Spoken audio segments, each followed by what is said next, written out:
Annelies Melema. Minke. Minke saja. Aku pribumi.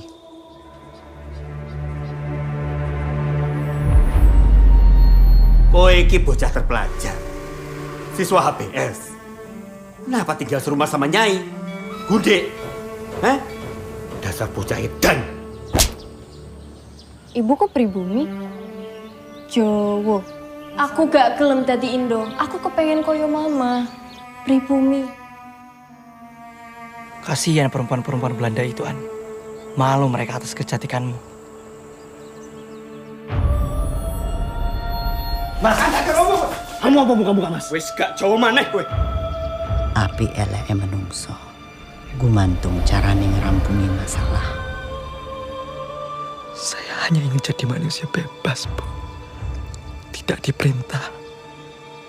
Dan tidak juga memerintah, Bu.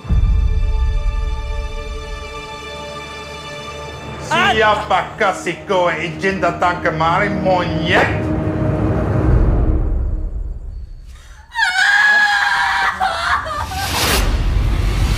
Tanpa ikatan perkawinan yang sah, kowe orang yang paling diuntungkan dalam kasus kematian Herman Melema. Kita akan menjadi pribumi pertama yang melawan pengadilan kulit putih. Apakah perbudakan Eropa jauh lebih benar daripada ikatan cinta yang jujur tuh? Mas, apa kau akan lari dari kami?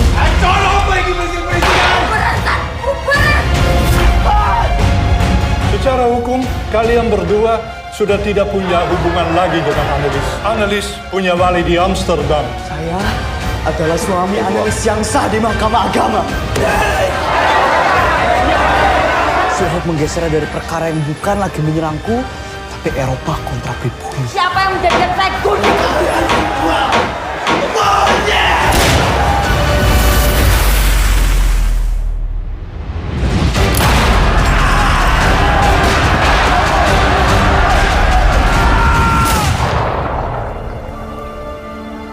Beruntung sekali umur beliaku berada di sana. Terbius bujuk rayu ilmu pengetahuan dan pemikiran Eropa hingga membuatku terlena. Dan lupa pada kenyataan kalau aku seorang pribumi.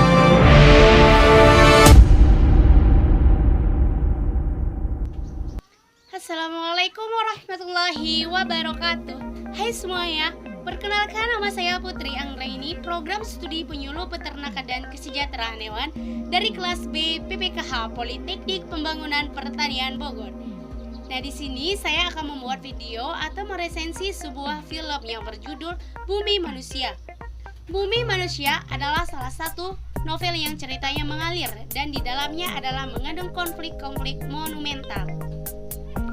Kisah di dalamnya adalah tentang kondisi sosial dengan latar waktu di akhir abad 19 hingga abad 20. Kisah yang diangkat adalah pencintaan warga pribumi dengan seorang gadis Indonesia yang merupakan keturunan Belanda. Minke adalah laki-laki pribumi yang luar biasa. Pasalnya, ia memiliki pola pikiran seperti orang-orang Eropa apabila umumnya. Di dalam tubuhnya mengalir darah para raja di Pulau Jawa. Namun dirinya hampir tidak dikenali lagi sebagai orang Jawa. Postur tubuhnya menggambarkan masyarakat Jawa, akan tetapi pandangan hidup dan pemikirannya setara dengan bangsa Eropa. Ini bukanlah hal yang biasa pada zaman itu. Minke juga sosok pemuda yang cerdas, yang mencintai sastra, tidak seperti pemuda lainnya.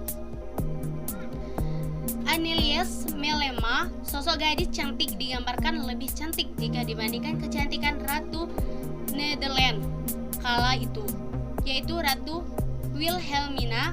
Ia adalah putri seorang nyai yang lain daripada sosok nyai pada umumnya, dan bukanlah seperti Gundi yang dianggap menjijikkan oleh masyarakat. Ibunya ini sangat luar biasa karena selain berperan sebagai ibu, beliau juga mampu mengurus berbagai macam pekerjaan setelah suami tidak sahnya itu, yaitu Tuan Melema, yang menjadi gila. Annelies memutuskan untuk menjadi pribumi seperti halnya ibunya. Meskipun ayahnya berkebangsaan Belanda, ia sangat manja dengan ibunya dan sikapnya juga manis. Hal ini sangat berbeda dengan kakaknya, yaitu Robert Melema. Robert merasa dirinya adalah orang Belanda asli. Bahkan, Nyai sampai tidak dianggap seperti ibunya sendiri. Ia begitu kagum dengan ayahnya meskipun kini sudah tidak memperdulikannya lagi. Nyai memiliki wawasan dan pengetahuan yang jauh lebih luas daripada guru-guru di sekolah elit tersebut. Semua ini dikarenakan Nyai belajar dari pengalaman, buku-buku, dan yang paling penting adalah berdasarkan kehidupan sehari-hari. Kisah ditulis dengan kata-kata indah dan puitis yang bertebaran di setiap bagian. Konflik dan permasalahan mulai bermunculan yang digambarkan begitu nyata. Lalu mulai menceritakan aktivitas sehari-hari Minke yang juga merupakan siswa di HBS tersebut.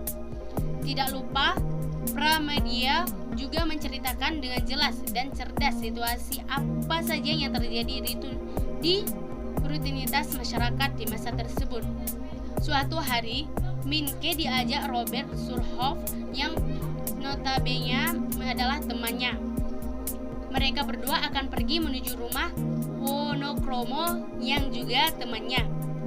Selama ini, Minke sering mendengar gosip mengenai keberadaan suatu keluarga pemilik perusahaan besar yang berdiri di Wonokromo. Nyai Otosoro, itulah nama panggilan dari orang-orang kampung. Beliau adalah pemilik perusahaan Boeotezo. Nyai mempunyai kekuatan sehingga membuat tuannya bertekuk lutut kepadanya. Nyai juga memiliki pengawal yang tampak sangat menyeramkan bernama Darsam. Minke pun ketakutan saat memikirkan akan hal itu. Namun tiba-tiba berhentilah kereta kuda mereka di depan gerbang rumah yang megah. Kemudian Minke diajak turun oleh temannya. Pikiran Minke berkecamuk. Ia bertanya-tanya tentang rumah yang dikunjungi.